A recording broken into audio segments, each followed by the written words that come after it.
I think the character of Stuart Goodson, he's incredibly flawed, but he finds a sense of himself, and he finds courage to do the right thing and to stand up against oppression.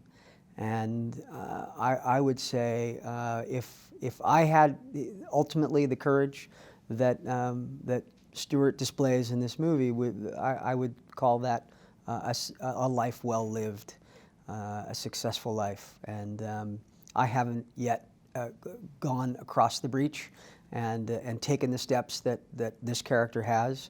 Doesn't mean I won't, but yeah, his incredible courage is definitely a trait that I find very appealing. I didn't have an agenda when I made it. I didn't have an agenda when I wrote it. I was purely looking to make something that was entertaining, that had humor, that had fully developed characters, that would include this wonderful cast. It was always my mission to cast this movie up because, again, with smaller movies, with independent movies, if you don't have recognizable faces in them, they oftentimes get forgotten or not picked up. So with this picture, it was important to cast it with recognizable people, actors, so that we had a better shot at getting into theaters and getting in front of people. The takeaway that I'm hoping audiences walk away with at the end is that we occupy our libraries. I think we all have to ask ourselves the question, when was the last time you went into your public library? If you have access to a computer or some sort of tablet or smartphone, you have access to information, but imagine if you don't. Imagine if you depend on your library for accessing that information. So, and that may only be 2 hours of any given day. So for me, I hope people occupy their library. I hope they donate to their libraries.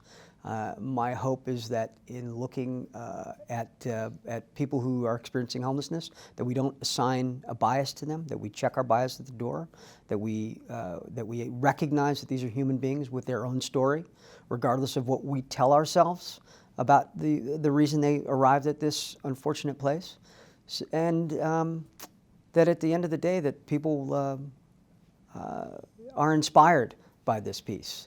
That it does not end in violence. This is a movie that celebrates nonviolent civil disobedience. And we are starting to see more and more of that with groups of people just simply saying, not on my watch, I object to this, and I'm saying no. And so I think there are movements afoot here in this country. And I think that the public, that this movie could serve as a conversation starter on so many different levels.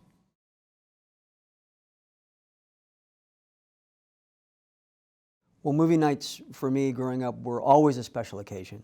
And so often these days we're sort of Tinder dating our movies. You sort of scroll past or scroll on TV with your remote, and you look at a movie and who's in it, and the running time is oftentimes plays an important. It's a decision a factor when choosing a film. I think that there are so many opportunities to use films as a place to start a conversation. And if you are belong to a church group that serves to the needy and serves the poor, this movie is going to appeal to you. If you're an advocate for libraries, if you're an advocate for those experiencing mental health issues, this movie sort of lands right in the center of some of the most important conversations that we're currently having on a national scale. So this film could serve as being a very critical tool in making movie night a very special occasion.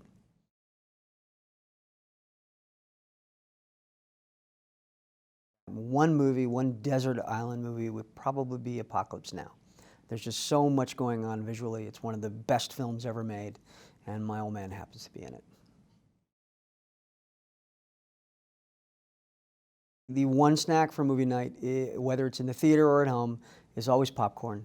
However, last year I cracked a molar biting down on some what we call the old maids at the bottom of the bucket. So yeah, I'm kind of putting a little break on popcorn until I feel better about whatever's left of that tooth holding up.